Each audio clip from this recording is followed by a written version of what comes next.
Oi, tudo bem? O Altiara Notícias está no ar. O Gabinete de Gestão Integrada de Segurança de Bragança Paulista realizou operação na noite do dia 14 em vários bairros da cidade. Um estabelecimento no Enedina Cortês foi notificado para regularização de documentação. Houve 8 autuações de trânsito por estacionar em local proibido, contramão de direção e sobre calçada. Durante a abordagem, 2 homens estavam com entorpecentes e dinheiro. A Polícia Rodoviária Federal prendeu por tráfico de drogas no sábado em Atibaia uma passageira de ônibus que seguia para Itajubá, em Minas Gerais.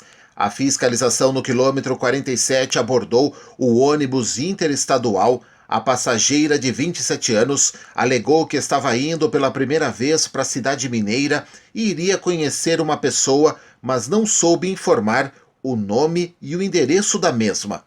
Afirmou estar somente com bagagem de mão. Na revista, em sua mochila, foram encontrados uma barra de crack pesando aproximadamente meio quilo e um tablete de maconha skunk pesando 1 quilo. Ela afirmou que faz o trabalho de mula e iria receber R$ 1.000 para realizar o transporte. No sábado, a Polícia Rodoviária Federal recuperou um caminhão na rodovia Fernão Dias, em Atibaia, que foi roubado há mais de 6 anos. Durante a fiscalização no quilômetro 47, sentido São Paulo, o caminhão foi parado quando verificaram que tanto o número do chassi se encontrava com indícios de adulteração, bem como o número do motor. Constatou-se que o veículo original se tratava de outro caminhão com registro de roubo. O condutor declarou ser apenas o motorista e o caminhão pertence a outra pessoa. Disse ainda que o caminhão estava em estado de abandono, sem rodar há quase 4 anos e não sabia das possíveis irregularidades. O veículo e o motorista foram encaminhados à delegacia de Atibaia. No último dia 13, durante o patrulhamento, PMs foram informados sobre o furto de uma moto no bairro do Toró, em Bragança Paulista. E durante o patrulhamento, localizaram a moto. O indivíduo e a moto foram conduzidos à delegacia. Policiais militares prenderam 2 homens após o furto à residência em Perdões na quinta-feira. Os PMs foram informados que a casa na Avenida Santo Agostinho foi furtada e os criminosos fugiram num carro branco sentido a rodovia Dom Pedro I. Na rodovia viram o carro sentido Jacareí. No quilômetro 58 foi realizada a abordagem. Os 2 homens foram detidos e os outros 2 fugiram para o mato. Os 2 confessaram que haviam acabado de furtar. A vítima da delegacia reconheceu os pertences, fornecendo imagens de câmera do imóvel quando os homens praticavam o furto. Outro morador informou que havia sido vítima de furto no mesmo dia. Os 2 homens presos também foram reconhecidos, além de seus pertences terem sido recuperados. Confira as informações sobre a Covid-19 em Bragança Paulista. No boletim de segunda-feira foram registradas 64 notificações, 15 casos confirmados.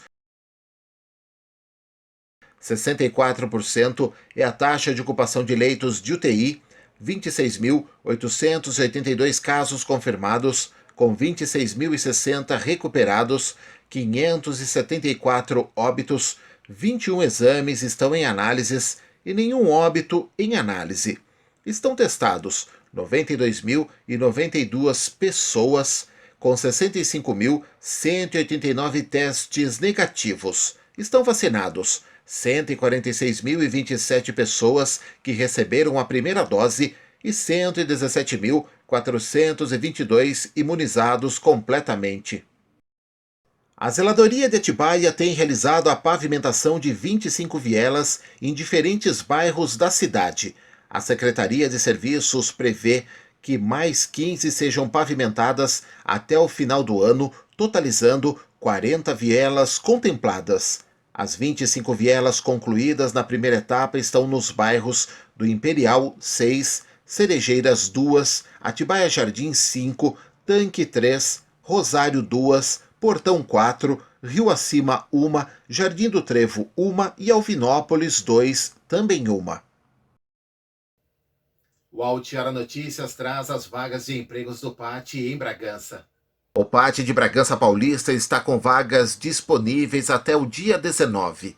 Açougueiro, agente funerário, ajudante de cozinha, caixa, carpinteiro, caseiro, empregada doméstica, ensacador, farmacêutico, mecânico de instalações industriais, oficial de serviços gerais, padeiro, professor de informática, promotor de vendas e repositor. O PAT fica no piso superior do Mercadão, no centro da cidade, e funciona de segunda a sexta-feira, das 8h30 da manhã às 4 da tarde. Os interessados devem levar a carteira de trabalho, o RG e o CPF. O atendimento via WhatsApp é pelo número 4033 1950. E hoje tem notícias sobre o Bragantino. Pelo Brasileirão, no domingo, na Arena Castelão, em Fortaleza, no Ceará, o Bragantino enfrentou o Vozão. Elinho abriu o placar para o Massa Bruta. No segundo tempo, Alejandro ampliou para 2-0. No final, chute de longe, a bola desviou em Fabrício Bruno, gol do Ceará, 2-1. E no apagar das luzes, chute de fora da área, novo desvio em Fabrício Bruno, 2-2, placar final. No quinto lugar, com 42 pontos, o Braga joga na quinta-feira, às 8 da noite, em Porto Alegre, no Rio Grande do Sul, contra o Internacional.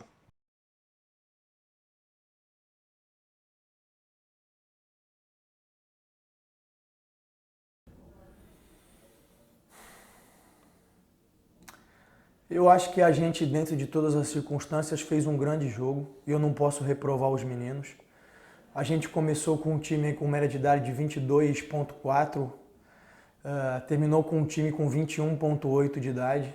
A gente promoveu a estreia de um menino de 18 anos, que é o Luciano, que por sinal entrou bem no jogo. Eu acho que a gente lutou, a gente se dedicou. Eu acho que pelo volume do que o Ceará gerou, principalmente no segundo tempo, eu nem vejo o resultado como injusto, embora eu discorde de algumas coisas que aconteceram durante o jogo, especialmente no final. Mas eu acho, como eu disse anteriormente, eu não posso reprovar em nada os jogadores, porque eles lutaram, se dedicaram, enfrentaram as dificuldades e as adversidades, e a gente tentou ao máximo buscar a vitória. Em 2 lances em que a bola desviou, infelizmente ela acabou entrando e a gente sai com um empate. O que você foi falar com o árbitro após o jogo? Você entendeu justo os 8 minutos de acréscimo? Não entendi, porque eu ouvi o quarto árbitro falando que ia dar 7, eu ouvi o assistente dizendo que ia dar 7. No meu entendimento, e foi o último lance em que a bola ficou parada, que foi quando o Cleiton estava no chão. Eles deveriam ter dado 7 minutos.